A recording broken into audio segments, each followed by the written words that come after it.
જય શ્રી કૃષ્ણ. પ્રિય વૈષ્ણવજનો, આજે આપણે પુષ્ટિ સત્સંગ સાગર ચેનલમાં ચાલતા રહો આપણા પુષ્ટિ માર્ગ ઉપર આ વિશે સત્સંગ કરશું.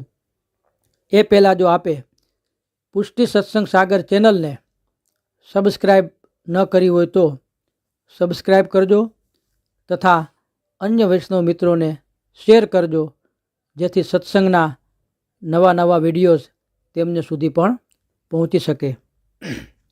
પુષ્ટિ માર્ગ આની વ્યાખ્યામાં વૈષ્ણવો કઈ રીતે શું કરે છે, શું વિચારે છે, એમ સમજવાથી લાગે છે કે કોઈ ક્યારેક સાચી રીતે ભલે કડવું હોય તો પણ સત્ય કહેવા તૈયાર નહીં થાય. બ્રહ્મ સંબંધ લઈ પુષ્ટિ માર્ગમાં આવ્યાથી બધું જીવન કાર્ય પૂર્ણ, જીવે કાંઈ કરવાનું જ નહીં? ના, ખરી વાત તો એ છે કે કોઈ પણ ભીષણ જંગલમાં દવ લાગ્યો હોય, આગ ઝરતી હોય, આપણે માર્ગ ભૂલ્યા હોય, કંઈક કાળ થયા દાવાનળ યુક્ત જંગલમાંથી કોઈ માર્ગ બતાવનાર ન હોય, જ્યાં ત્યાં જે તે રસ્તે કોશિશ કરવા છતાં માર્ગ ચોક્કસ છે નહીં તેની ખાતરી ન થવાથી ફરીને ઘાંચીના બળદની જેમ મૂળ જગ્યાએ પાછા આવતા હોઈએ. ત્યારે આપણને પુષ્ટિ માર્ગ ચીંધનાર કોઈ મળ્યું એ માર્ગનું રહસ્ય સમજવાથી જાણી શકાય કે કેવો સુંદર માર્ગમાં ચાલવામાં પણ કેવો આનંદ. મંજિલ આવે કે ન આવે પણ ચાલતા રહેવામાં જ બધા તાપ સમાઈ જાય છે. હવે આપણું કર્તવ્ય માર્ગ ચીંધનારની આજ્ઞા મુજબ ચાલતા રહેવું. આ વાત બહુ ચોક્કસ છે. માર્ગ ઉપર ચડવાથી મંજિલ નહીં આવે, ચાલતા રહેવું પડશે અને ચાલવાથી જ મંજિલ આવશે.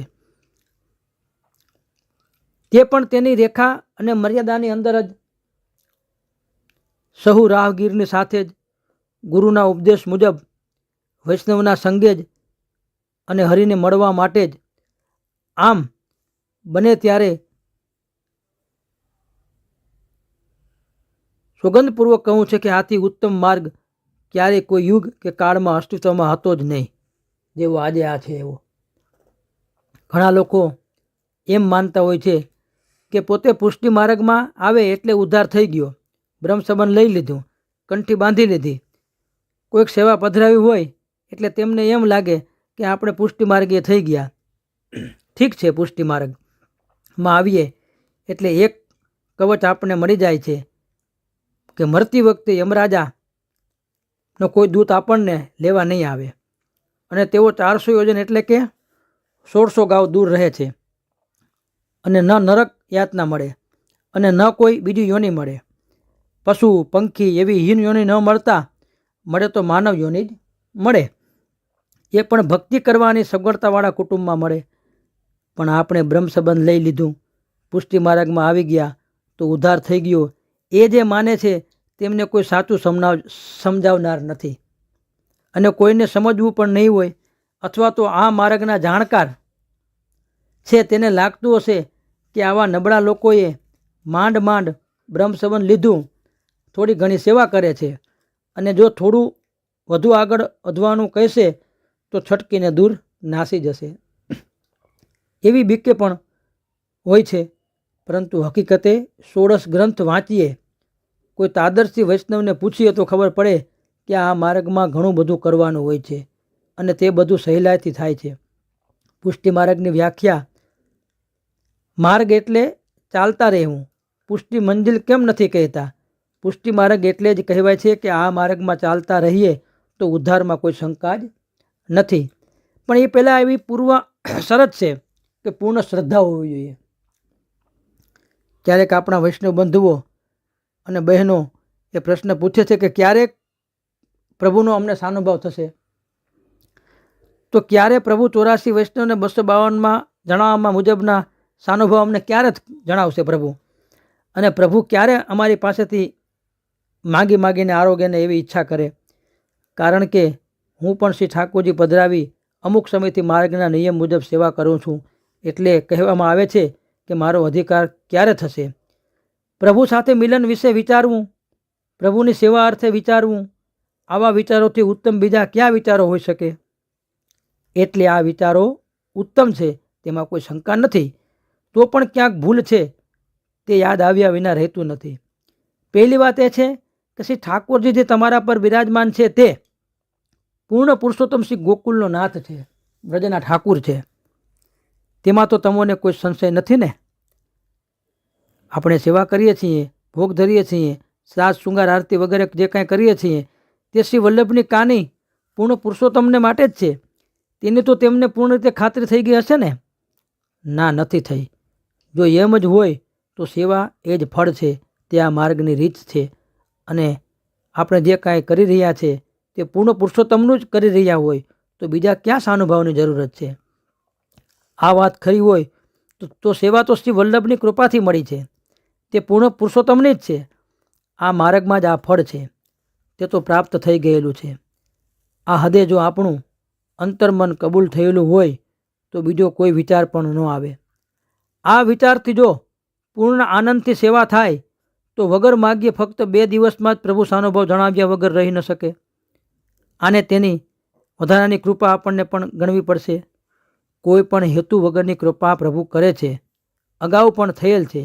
હાલમાં પણ પ્રભુએ પોતાના વિચાર બદલ્યો હોય તેમ લાગતું નથી, કારણ કે આપણા ભગવાન શ્રી વલ્લભની કાનીથી છે અને તેઓને તેમના વૈષ્ણવથી વધારે જગતમાં બીજું કાંઈ નથી. પ્રભુજી પ્રાકૃત દેખાતા દેહથી ભૂતલ પર બિરાજતા હતા ત્યારે પણ ઘણાને ચોથા દિવસે શ્રી ઠાકોરજીના સાનુભાવ જણાયાના દાખલા આપણા માર્ગમાં મોજૂદ છે. તો હવે તો શ્રી વલ્લભ પણ પૂર્ણ રીતે વ્યાપક થઈને માર્ગમાં બિરાજે છે, તેથી વધુ કૃપાળ થયા છે. એટલે વૈષ્ણવને તો 2 પ્રકારનો લાભ થયો છે: શ્રી વલ્લભ પ્રભુના દર્શનની આરતી અને શ્રી ઠાકોરજીના સાનુભાવની તમન્ના કે ભાવના. પણ તેથી ત્યારે અત્યારે આ સમયે ઉપર જણાવ્યા મુજબ 2 દિવસની સેવાથી માર્ગનું તમામ ફળ મળે તેમાં કોઈ સંદેહ રાખવાની જરૂર નથી.